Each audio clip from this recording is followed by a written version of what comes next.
The first thing the scanner does is shame me. State origin, it drones, loud enough for the whole customs hall to hear. I lay my palms on the cold plate and feel it taste my prints like a vulture politely licking silverware. Dock hands, pilgrims, council clerks in gray. Every eye pretends it isn't on the man who left at 12 and crawled back at 27. Edison native, I say. My voice sounds like it belongs to someone older, someone who made smarter choices. The plate chirps, denies me, chirps again. Projects a blank where my parentage should be. A clean white wound. Harbor 9 glows like it always did. Neon letters reflected in puddles. Vendor stalls breathing steam. Drones stitching contrails through the high glass ribs. But the air has a new taste. Burnt plastic and fear. The corporate council stamped their logo on ceiling baffles and floor tiles and soft walls that used to be mural space. Even the air feels invoiced. The terminal soundtrack, once buskers and fairy horns, is now the gentle tick of surveillance cameras changing eyelids. I inch forward in the queue. The woman 2 ahead of me gets her duffel unzipped by an inspection drone. White underwear, a tin photo frame, a bundled baby sock that doesn't match anything. Her history poured onto a steel table, while the officer looks bored. When she reaches to keep the sock, the drone bares its warning teeth. She stares at the officer, at the teeth, at her little fabric past. Her hand drops. My turn. The officer facing me wears regulation gray with the shimmer overlay the council loves, as if you could laminate a person and therefore own them. Silvered skin, green eyes like backlit algae.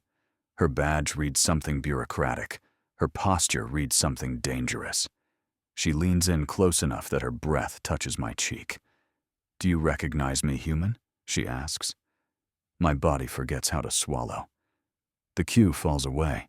It's the voice from a backyard dusk. A girl who could climb a rust tower faster than any boy, who showed me a hidden ladder in the old desal tunnels and how to swear in 3 dialects. A girl who vanished into rumor and then into a memorial wall. Nova, I say, breaking a rule by naming the dead. Her mouth doesn't smile, but a muscle in her cheek does, like a secret flex. She brushes my wrist as if checking a pulse. 2 cool, precise fingertips. The touch lingers 1 beat longer than protocol. The security gate blinks green though the plate never cleared. She palms my ID stub, turns her head the smallest degree toward a service door. "Walk," she says softly. Not an order. Not quite. We slip from the line into a vein of the station no one uses. Pipes hum with brine and heat. The floor is a mosaic of oil and old gum and glitter dust the night market kids throw when they dance. A maintenance fan coughs stale eucalyptus. She keeps half a step off my shoulder, adjusting without broadcasting it. Her silvered skin catches fluorescent flicker like moonlight through cracked blinds. "You died," I say. Everyone said. I left the cage. Official voice now, flat as a report. They wrote dead because it files cleaner. We pass a hatch stenciled warning. Pressure variance. She palms it without looking. Inside, a narrow catwalk, a smell like ozone and the reservoir. She closes us in. The hum becomes a pulse you feel in your ribs. Somewhere above, freight boots echo. Somewhere below, water negotiates with stone. "Why are you on Edison, Jack Cole?" she asks, and the way she says my name makes me feel tall and foolish at the same time. "Home," I say. "My father." She watches me the way you watch a fuse. Then she lifts a slim slate from her belt and tilts it so only I can see. The colony archive spills onto the glass. Names, dates, faces, taxable numbers braided into family trees. The image twitches, then branches begin to collapse like buildings imploding. Entire surnames blink out as if eaten by light. She taps the search field, types, Cole, pauses, looks at me. Check, she says. I do. The interface rolls through registrations, medicals, school logs. There's me. There's my mother, grayed out, already a memory. Where my father should be, the cursor pulses and returns polite emptiness. Not deceased, not migrated, not sealed. Absent, as if the system refuses the concept of him. People from both species are being erased, Nova whispers, close enough to fog the bottom of the slate. Not died. Not moved. Erased. If they are memory, the Council believes they are power. They are correcting the past. My throat tightens. My father taught math with chalk because he didn't trust smart walls. He kept paper tucked in the oven because no one scans an oven. He said a straight line is a story someone forced onto a curve. Now he's a blank square where a life should be. Why show me this? I ask, and it comes out harsher than I mean. Because you will not run if I give you a reason to stay, she says, like stating a theorem. She pockets the slate. We move. She leads me through a corridor of sleeping vending machines, protein coils, algae chips, joy water at a price that hurts. A janitor bot hums by, dragging a scent of lemon over rust. A pair of kids in counterfeit council caps chase it, shoes flashing cheap LEDs. Nova steps between us and them without breaking pace. The bot hesitates, as if confused by her rank and the human warmth behind it. We duck through a laundry of uniforms turning in glass drums. An old woman folds gray sleeves with hands that know 40 ways to hide a bruise. She doesn't look up, but her mouth tightens when Nova passes. Respect, or fear, or both. Nova, I say, because the questions thrum now. How are you in that skin? Why are your eyes? Borrowed, she says. Upgraded, legal, useful. Then softer, temporary. The word slips like a blade. Temporary. As if this face is alone with interest. She keys a rusted panel. A door yawns to a ladder shaft that smells like rain. Somewhere far below, a pump coughs. The shaft's light is tired, the color of old tea. They will offer you a ticket off-world, she says as she starts down. Her voice floats up between the rungs. They will call it mercy. They will say the colony is unstable, the climate worse, the economy failing. All true as symptoms. The disease is control. If you step back out that gate, there is no way to step in again. They count the footfalls of anyone who leaves. I follow. The metal is cold through my jacket. My hand closes on her boot print on the next rung, a dark smudge like an instruction. The shaft breathes around us. When we reach the midway landing, she stops. The ladder shivers under our shared weight. The distance between us is a hand and a decision. Why me? I ask. I'm not important. Her eyes study my face like a scanner that respects privacy but not lies. You were there, she says. Before the edits started, before the council standardized grief. You remember unlicensed things. Like you, I say. A pause. She accepts the wound without flinching. Like me. We descend again. At the bottom, she works a crank few would notice is a lock. The wall splits into a cramped tunnel, lined with old cables furred in dust.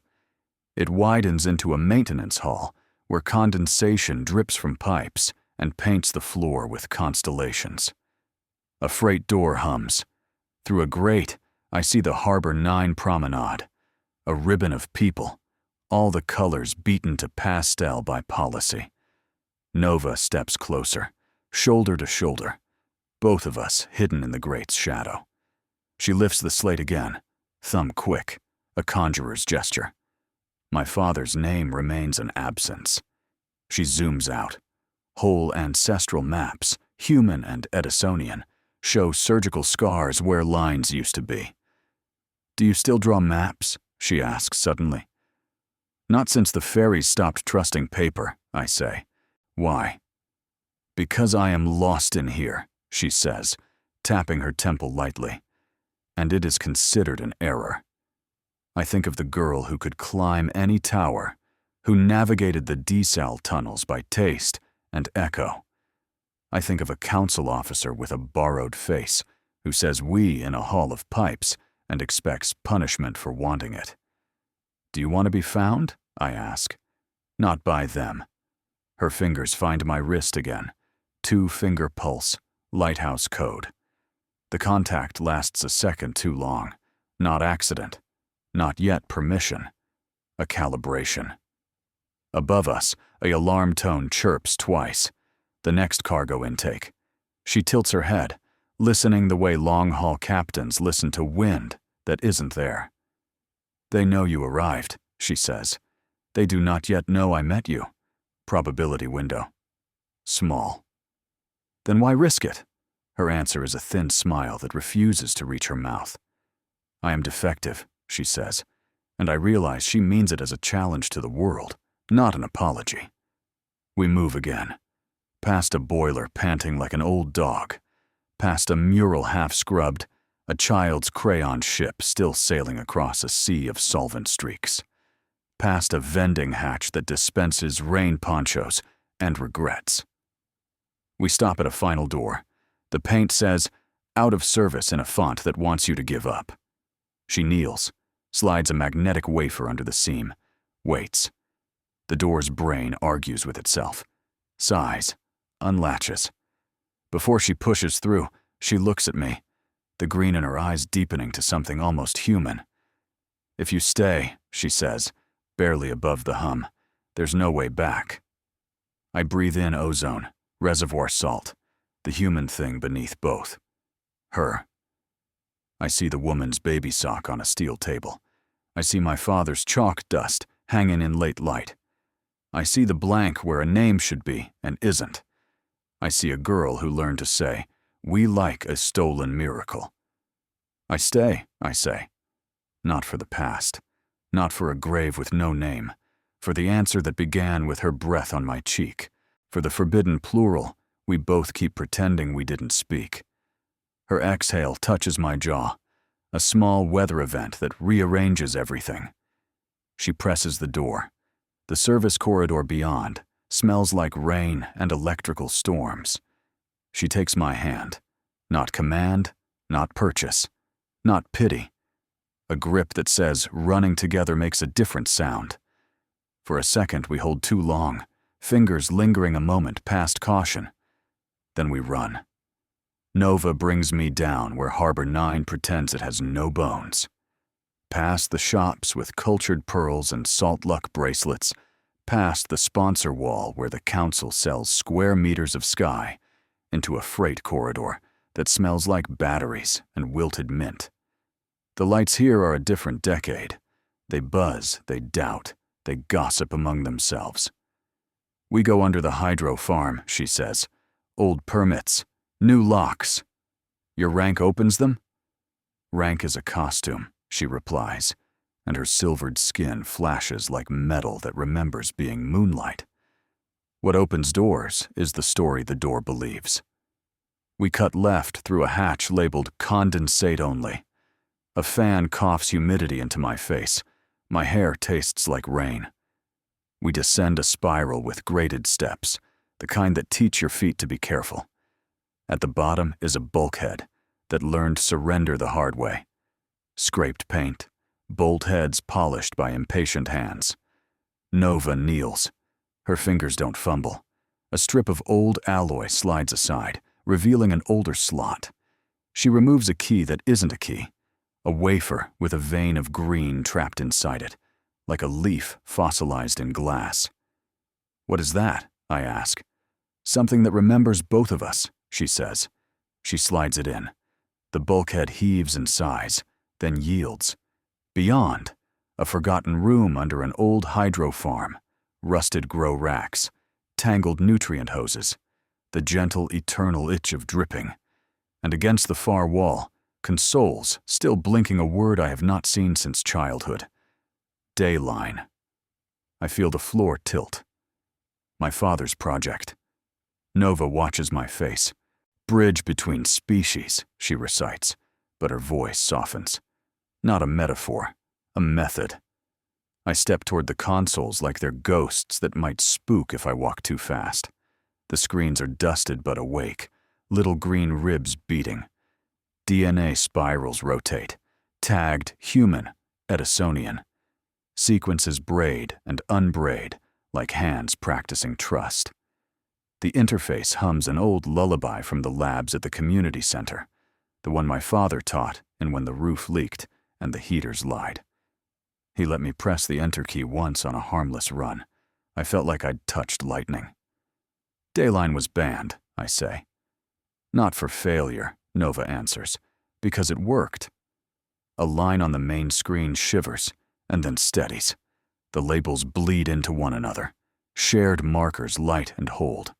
A quiet chord moves through the metal underfoot, as if the farm itself exhaled. What did it do? I ask, though some part of me already knows. She points to an icon shaped like two palms meeting. It proved a shared origin. It made the archive honest and the council allergic. It is illegal to make a wall transparent. I swallow. The room smells like nutrient solution and something sweeter, almost citrus.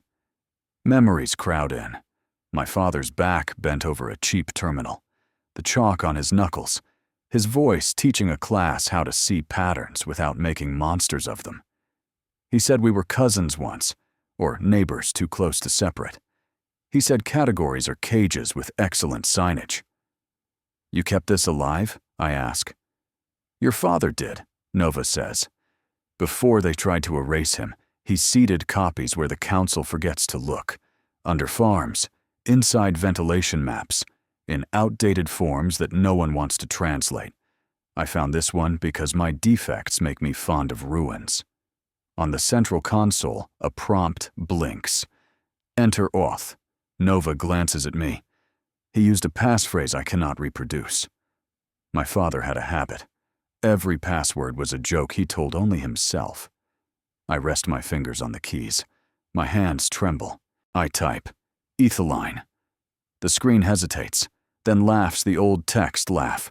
2 short tones, 1 long. Access opens like a curtain. Before we can breathe, floodlights slap the room. Hard white. Shadows carve us into fresher lies. A voice I know from news briefs cuts the wet air. Jack Cole, it says, and the council's favorite anomaly. Security Chief Carver stands in the doorway with 2 officers in matte black and a crab of a camera drone perched on his shoulder like a steel bird. Carver's face is all simple math, angles without decoration, a mouth designed to cancel things. He used to sit at our table on Sundays and talk to my father about grant money and ethics like they were weights you could balance. He gave me a soldering iron for my 10th birthday because I didn't ask for one. He used to smell like clean shirts and machine oil. Now he smells like refrigeration. Power the system down, Carver says. Hand over the data, and you get a ticket off-world, or we erase you both. He says erase like it's a service. He says both like it's polite. Nova moves close enough that her shoulder touches mine. The contact is nothing and everything.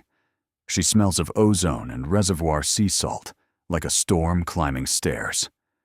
Her hand finds my forearm, invisible to the camera's angle, 2 fingers making anchor points on a ship. Don't give it up, she whispers. Her breath is almost a kiss. Please. She doesn't say please much. It lands in my chest with a weight that feels like freedom. Carver, I say, and the name tastes old. You taught me to tin a joint without burning the board. Then you know what happens to circuits that overheat, he replies. They fail quietly. They do not set fires. The council erased my father.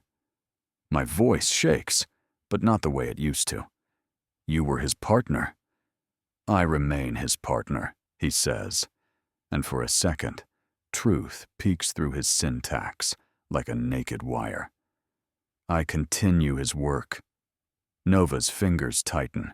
The console hums a warning in a frequency you feel in your teeth.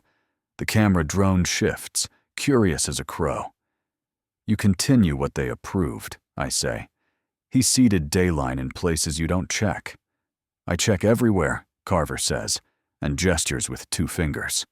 One of the officers steps to a breaker panel big as a coffin. Power down. Nova's head tilts a millimeter. Jack, she says. Low. I hear the lesson in my father's voice. Don't let the breaker box bully the battery. Do not let the switch pretend to be the sun. I pivot, slap the console's manual override, and yank a thin, snarled cable from beneath, like pulling a vein from a sleeping beast. An inner panel pops, revealing a core the size of my forearm, crystalline, iridescent at the edges, like frozen water, learning to be light. Carver's eyes flick there. If you remove the data core, you will trigger events, Nova finishes, and smiles a not smile that I feel in my spine. Accurate. She reaches past me, her palm pressing flat to the console. I feel the electricity through the metal and through her skin. The panel recognizes her touch, but not entirely. It hesitates until my hand lands over hers, as if we're holding down a living thing. The hesitation dissolves. A compartment unlocks with a sound like a throat clearing. Carver steps forward. Don't. We were children at your table, I say, surprising myself with the steel in it. You told us truth has a cost. You didn't say the receipt would be a deletion. He looks at me in a way that makes me remember he once cared about something. This colony is a contract, he says. It works because the page is legible. Your father wanted to scribble in the margins. He wanted to correct the misprint, I say. Nova slides the core free. It's warm, like a body. It pulses in my hands faintly, a second heartbeat. The floodlights feel hotter. The camera drone leans, hungry for a close-up. Hand it over, Carver says. Final offer, Jack. A cabin on the morning shuttle. You can watch Edison stabilize from a safe distance. You can live long enough to forgive yourself. Nova's fingers curl around my wrist. Pulse. Lighthouse. Yes. No. If you give him Dayline, she whispers, he will sterilize it. He will sterilize us. He will make a museum out of a bridge. 3, Carver says. Mining alarms in my head begin to count with him. Nova's other hand, the one not on me, taps a code into a barely visible panel under the rack. Something high above groans. 2. A pipe bangs. The room exhales cold air that smells like tin. My father's laugh arises uninvited. If a door says push, try pull. Someone lazy put the sign up. 1. I jam the core into my jacket. Grab Nova's hand. We run. Carver fires. Not a bullet, a command. The officers move. The drone screams. Nova yanks me into a side aisle between drowned grow beds. We dive through drooping hoses and a veil of dead leaves that slap my face with the remembered taste of kale. A round door labeled Rain Collector shudders open as Nova slams her shoulder into it. We tumble into a round shaft, gleaming with condensed moisture, ladders slick as eels. Up? I ask. Down, she says, and smiles like we're stealing a god. We slide. My boots squeal. My jacket catches in tears. The core kisses my ribs through fabric. Above us, Carver's voice ricochets against wet metal, issuing precise instructions, chopping time into predictable pieces. A hatch clanks. Nova kicks it from below at the exactly wrong right moment. It jams. Her laughter is breath and teeth and dangerous happiness. We drop to a junction where 5 pipes kiss and separate. A maintenance catwalk runs like a wrong idea to the left. We take it. The collector's roar becomes surf, then storm, then silence as a door seals behind us. We spill into a culvert with a spine of light slicing it. It smells like coins and newly cut stone. We run bent, shadows chasing us like debt. Nova keeps our pace with subroutines, and something older than code. Twice she stops me with a hand that feels like an order, but isn't. Twice I obey because I want to, because I am tired of leaving. We come up under a market platform where vendors hawk algae candy and thermal scarves with built-in prayer loops. Between the slats, I see feet, cheap shoes, boots with good weatherproofing, a child's light-up sandals blinking joy in council gray. Nova leads me to a hatch disguised as a donation box for roof repairs. The sign above it reads, "Give what you can in cheerful paint." She gives it a look that would be a laugh if she allowed herself laughter. We fold ourselves into another ladder shaft. This one breathes warmer. My hands are slick with rain and resolve. My heart throws itself at my ribs like it sees a window and wants out. "Jack," Nova says, mid-climb, voice close in the narrow air. "Yeah? You did not take the ticket." "No. Not for the past?" "Not for the past," I say. "For you. And for the answer that started when you breathed on my cheek." Silence. Then softly, "Defect confirmed." We emerge into a maintenance bay open to the reservoir through iron teeth. The water is black-green and flecked with cold fire. Above, the domes of the city glow like eggs about to hatch. I hear distant sirens and nearer gulls that learn to love factories. Nova turns, close enough that the floodlight makes a silver crescent of her cheek. "We just committed a crime that binds," she says. "Status against status. Record against erasure. The kind of crime that lives in the spine." "Good," I say, because my mouth is done lying about what my body wants. She nods once, decisive as a signature. "Carver will hunt us. He knows your father's patterns. He knows mine. He will offer soft cages and hard endings. He will call it stability." "What do we call it?" "Dayline," she says. Bridge is verb. We cross the bay at a trot. A maintenance skiff clinks at its tether. She slices the line with a knife so small it could be an eyelash. We board. She hands me the tiller like trust and turns to the battery. The skiff wakes with a whisper. The water accepts us. Behind us, sirens find a harmony. In front of us, the reservoir spreads like a future that forgot to ask permission. The core in my jacket beats a steady, illicit drum. "Where now?" I ask. She points toward the dark wedge of the Wind Temple ruins. "To a place that listens," she says. "It was waiting for a pair." "For us?" "For the rhythm two bodies make when they are done obeying." The Wind Temple isn't a temple. Its scaffolds gnawed by weather, turbines long since stripped, prayer flags ground into the mud like old confetti. The skiff noses into a shadow under the western pier, and the reservoir changes voice from open throat to hush. Nova kills the motor and we drift. My jacket buzzes with the stolen core against my ribs, as if it wants out to breathe night. "Here," she says, and taps a rib of concrete 3 times with her knuckles. The sound goes down instead of out. A hatch answers in rust language. We shoulder it open and drop into a corridor that remembers wind, even underground. The air is cool, metallic, sweet, threaded with the memory of rain. Nova's palm finds mine as our boots test slick rungs.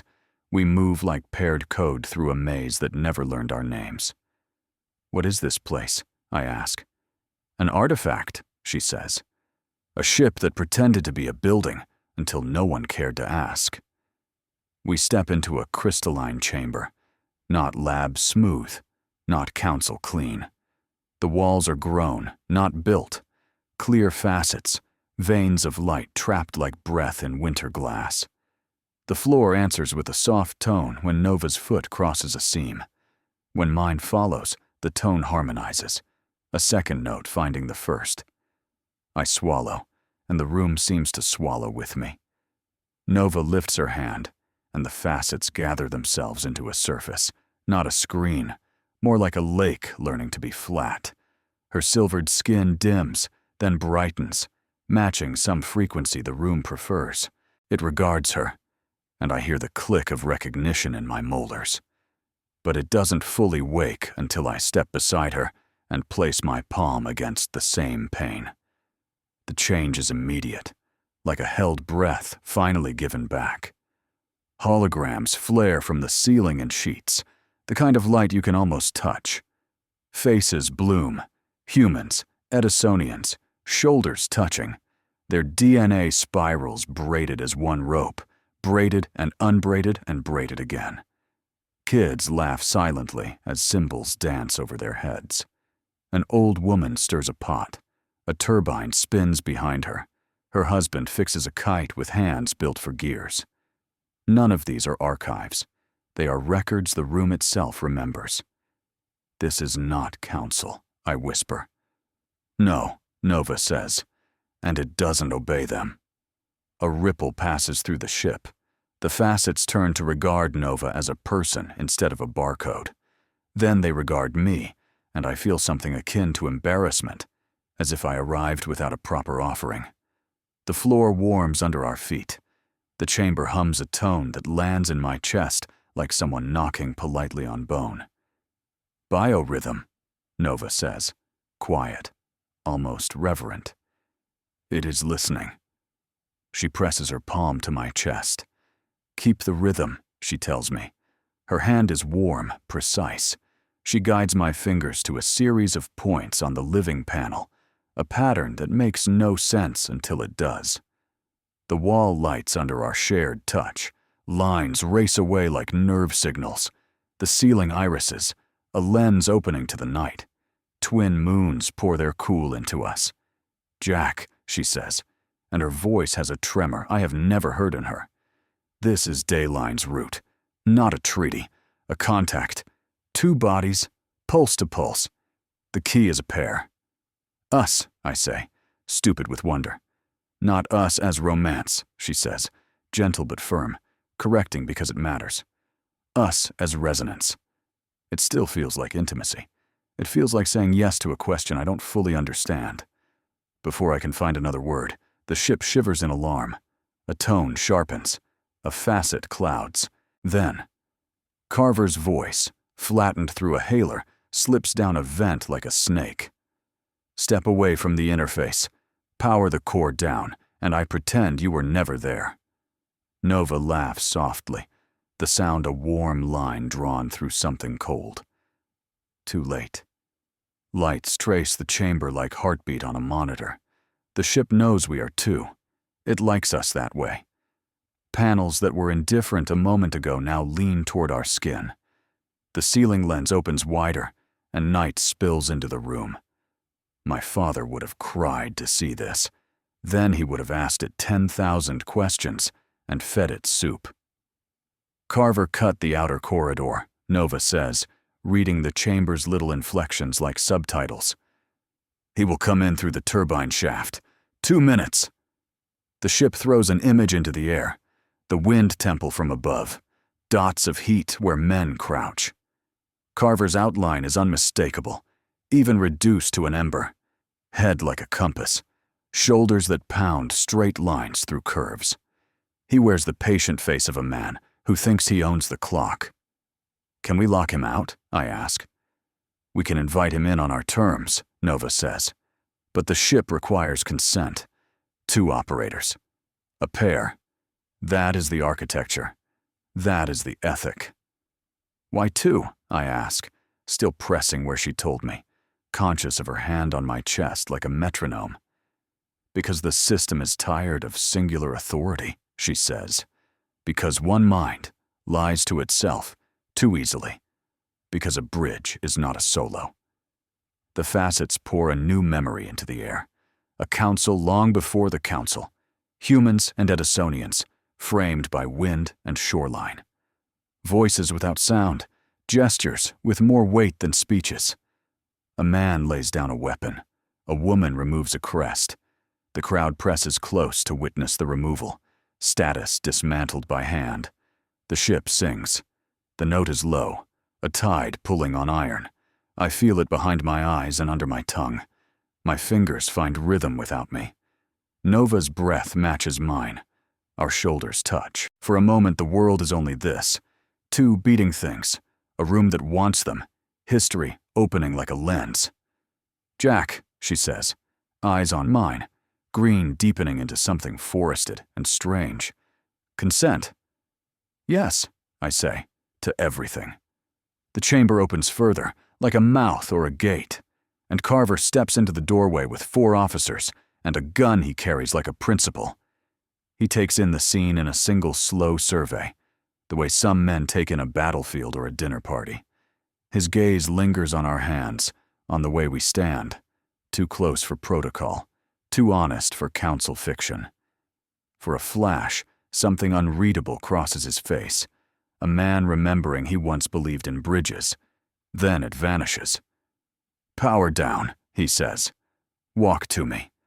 We will rewrite this as attempted trespass by a grieving son and a malfunctional officer. There are soft outcomes." Nova's palm presses harder against my sternum, as if to keep my heart from running to him and offering itself up just to stop the old intimacy of his voice. "No," she says. Carver's left eyebrow ticks 0.5 millimeter. "You are not in a position to negotiate." "We already did," Nova replies. "With the ship. It preferred us." The floor blooms a thin lattice of light connecting our feet, the console, the ceiling lens. It traces a geometry that insists on we. The core in my jacket answers, heat radiating outward until it blends with the ship's warmth. "I will count," Carver says, because he likes numbers that obey. "If you power down, the story can still be straightened." "Your straight lines are cages," I say, surprising myself again with the steel I keep finding. "We live crooked. We live true." His eyes on me hurt. "Jack," he says, "I held you when you cut your palm on the docile ladder. I brought you machine oil and clean shirts. I tried to hire your father out of a failing school into a lab with real funding. He insisted on teaching instead of producing. He insisted on edges. He insisted on people," I say. "You call that an error. We call it a map." Carver lifts the gun. 3. The ship answers, surfaces blooming with data I don't have names for. Nova's hand slides from my chest to my wrist, guiding my fingers along a curve of light. Her touch is confident, but there's a tremor at its edges. I match it. The tremor steadies, becomes strength. 2.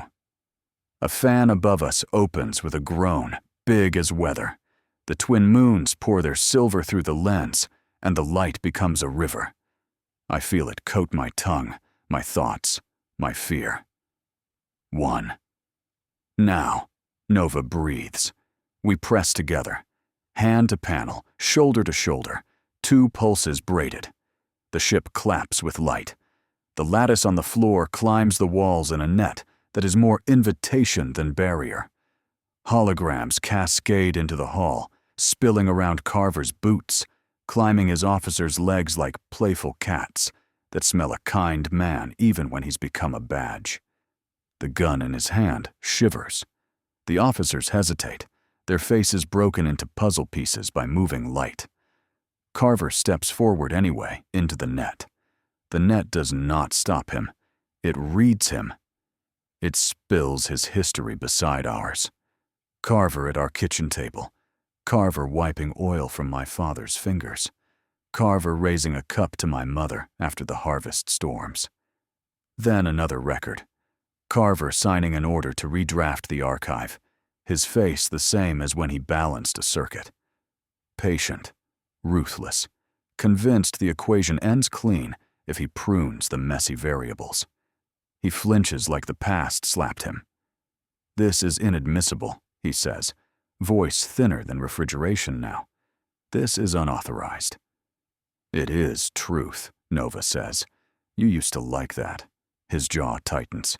"Truth without authority is riot." "Or dawn," I say. The ship hums approval. The lens above us dilates again, and the twin moons become 2 coins tossed into a well. Somewhere deep, the water answers. Somewhere shallow, the city inhales. Jack, Nova whispers. The broadcast protocol. It will require 2. It will require a risk. What risk? I ask, already knowing the answer will be everything. It will change the networks, she says. They will be unable to host certain lies. They will reject edits that break their own math, and we will be very visible. Carver lunges, faster than his age should allow. His hand snags my jacket at the ribs, fingers closing over the outline of the core. Enough, he says. This ends with my hand on the plug. Nova moves without thinking. She doesn't aim for the gun. She aims for his wrist. 2 fingers to the tendon. A twist. A lesson from somewhere unlicensed. The gun skitters across crystal like a beetle losing its mind. Carver's other hand, my jacket, holds. Fabric tears. The core leaps into the open, the size of my forearm bright at the seams. It lands between us with a sound like a single note struck true. Carver and I both reach. Nova takes my wrist again. Pulse, she says. And I don't know if she means the ship's, or mine, or ours. We touch the core together. The chamber closes around the moment like a fist making a promise. The ship wakes fully. The core answers like a struck bell that refuses to stop. Light threads unspool from it, climb our wrists, and braid into the ship's veins. The chamber inhales. For one vertiginous second, I feel the world pivot on the soft of Nova's palm against mine. Widecast, she says. Eyes on me, not on Carver's men. Consent. Yes, I breathe. The ship translates yes the way water translates gravity. The lens in the ceiling opens until night is a round mouth. Twin moons pour their silver down the throat of this place. Panels around us stop pretending to be walls and become a choir. A pattern appears, circles and bridges, 2 beats chasing one. Nova guides my hand to complete it. Our pulses align. The floor glows under our boots, threads connecting us like veins in glass. Carver lunges again, but the net of record surges, not as a cage, as a mirror. His movement spills his past across the air. Him holding my father's elbow at a fund hearing. Him signing the first archive redaction while his thumbnail shakes. He flinches and barks orders that try to sound colder than nerves. Cut their power. Seal transmission routes. Jam everything. His officers snap to comply. The ship listens to their commands like an elder listens to a child's tantrum. Kind, unmoved. The panels ripple. The transmission lattice twists not away from the council network, but through it. The ship speaks the old protocol language the city forgot it still knows. Nova's voice thins with concentration. Jack, breath steady. Keep the rhythm. She rests her forehead against mine. Heat meets heat. Our breaths braid. The core responds with a deeper tone, a river note you feel in bone. In my jacket, space becomes warmer than skin. What are you doing? Carver demands. His voice echoes and returns not as authority but as information. Pitch, doubt, the memory of a younger man who wanted bridges more than blueprints. Showing people the origin you deleted, I say. Showing them where the line began, not where you pretended it ended. The ship asks a question in light. We answer with touch. The widecast opens like a flower at speed. I sense the pulse leap from the chamber up through the wind temple's ribs, then into the city's dermis. Towers, transit, salt farms, the sleeping circuits of apartment kitchens. It rolls outward, clean and cold, and impossible to misfile. Harbor 9 blanches under it. Domes shine like nervous eyes. Screens flicker. Ads stutter and cough. Slogans dissolve into ancestry. In the neon halls of the terminal, the inspection drones turn their faces toward a feed they cannot interrupt. In 1,000 rooms, people lift their heads from exhausting tasks and watch a lineage return to itself. On every display, The same simple record. Humans and Edisonians shoulder to shoulder. Their DNA braided as one line that once split for reasons too old and small to worship forever. No scroll, no voiceover. The images say the dangerous, quiet thing. We were not built to be enemies. We were built to be neighbors who forgot how to share the fence. We're live, Nova whispers. The word live has never felt so alive. The ship does not just show, it adjusts. It threads a subroutine through the colony's networks, small, patient, infuriatingly reasonable. It refuses edits that violate their own math. It accepts corrections that reconcile. The system learns to say no to lies that twist numbers until they scream. Carver understands first. "Kill it," he says, but even his order sounds anemic against the new rule humming underfoot. His officers pound at panels that become water when struck and granite when obeyed. Outside, a blackout cascades and fails to stick. The city blinks and then sees. In the condo above the freight exchange, a woman recognizes the shape of her grandmother's ear in the Edisonian baker who sells her bread. A miner down in Shaft 11 watches an ancient council in wind-swept light lay down crests and weapons and feels his shoulders lower. A child in a donated coat points and says, "That's us," to a mother who has not said us in years. Nova's breath hitches. They're feeling it. So am I say, and it's true.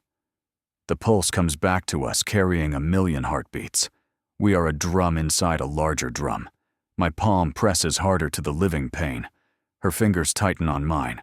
2 signals, 1 bridge. Carver switches tactics. He turns the camera drone to face himself and speaks like a good father into the glass. "Citizens," he says, "you are experiencing an unauthorized incursion. Do not trust images crafted by saboteurs. Trust the council that has weathered famine and flood." The drone broadcasts him for exactly 5 seconds. Then the ship gives him his own record as a reply. On every screen, his face dissolves into signatures and timestamps, the chain of authorizations that cut people from the archive. He tries to keep speaking. The network displays his words alongside their consequences. Names gone gray, children misfiled as imports, a memorial erected where a school should have stood. His mouth keeps moving. The city watches cause and effect hold hands. Carver stops talking. He looks at me. If there is a moment a man could ask forgiveness with his eyes alone, he tries. But the ship is not about absolution. It is about the removal of permission to lie. "Jack," Nova says, "the last gate. Will you open with me?" Yes. We press together once more. The ship fires the pulse across the last stubborn channels, the council's sealed administrative backbones. For a breath, everything in Edison pauses. Even the water in the reservoir seems to wait between one wave and the next. Then the widecast becomes ordinary, the way dawn feels ordinary after you've waited all night to see it. You can't unknow dawn, you can only squint. The chamber dims from triumph to endurance. The lens remains open, a cool throat to the moons. Carver lowers his gun as if its weight finally translates as foolish. His officers look young again, the way soldiers look when someone switches on the lights in a theater and they realize the stage is a kitchen. "You broke the city," Carver says, but he doesn't believe it. "We loosened its obedience," Nova answers. "It can breathe." Shouts filter in from above, real ones, not the choreographed frequencies of a managed crowd. The ship shows us the promenade, people standing still together, then moving. Miners up from the night shift, algae techs with wet boots, courier kids with counterfeit caps, Edisonian elders whose skin catches the light like river stones. Someone lifts a sign made from a delivery crate lid. "We remember us." Someone else carries a spool of fiber and a toolbox like an offering. The council's banner on the sponsor wall peels in the damp. It looks surprised to be just fabric. Carver retreats one step, then another. He's not defeated. He is remeasured. He will try again in the morning with a new plan, softer cages, sharper smiles. But now the city knows the shape of its own bones. Now the networks have a taste for saying no. "We should go," Nova says, and she means into the light, into the risk, into the mouths of whatever comes. "Where?" "Up." She gestures, and a panel lifts its chin to become stairs. We climb, hand in hand, the chamber's hum settling into something like a blessing. We emerge onto a gallery that wraps the ruined turbines like a second thought. The two moons rise higher, coins on invisible strings. Below, the reservoir mirrors them until there are 4. The domes throw our faces back at us, and for the first time I don't flinch from my reflection. The crowd's noise reaches us, layered, anger, relief, laughter with edges, 1,000 private losses suddenly refusing to be private. Nova steps to the rail. The ship glazes her skin in the same quiet light it gave the records. She looks like a person the system tried to laminate and failed. Her hand finds the back of my neck, warm and certain. "Anchor," she means. "Home," I hear. "We started a revolution with an accidental touch," I say, half breathless, half scorched.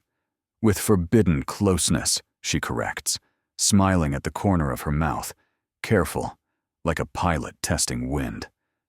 Behind us, a dozen maintenance bots trundle out of forgotten garages and begin repairing rails, stairs, a cracked lens. The ship has decided to live here again. The city will have to accommodate a tenant who refuses to sign false agreements. On the promenade, the first rally coalesces without a stage. People move toward each other, as if pulled by old gravity.